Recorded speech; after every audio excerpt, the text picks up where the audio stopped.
जय जगन्नाथ। तो मुझे सका आज घरे जेहेतु पु अच्छी पूरी मटर तरकारी कर खाई दी। तो लंच रे आज चिकेन कषा होता कहीं बहुत दिन है चुली रे चिकेन कषा करके खाई नी।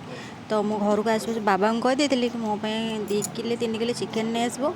तो मुझे राति खाइबी दिन में खाइबी आज दिन जाक चिकेन ही खाइबी। तो ये रोषे सरला आज गोटे भूल करदे जो बो मत ये खाली गाड़ी दौर कौन भूल करी ये देखुना ये सिंदूर लगेला बेले ढाड़ी जाता सी मत तो केते कथा कौन कहीदे गला मुझे बिले आमर माँ को गेल करदे।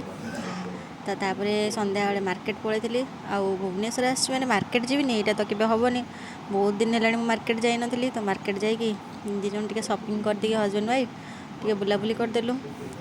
तो ये आसला बेले गोटे टेडीटे ठिया होता तो ता सहित टे सेल्फी नहीं फटो फटो उठे ता निश टे मोड़देली आसिक आइसक्रीम खाई किलो। इवनिंग रे आसिक चिकेन पकड़ा कर खाई। तो आज दिन एमती रोचे। जय जगन्नाथ।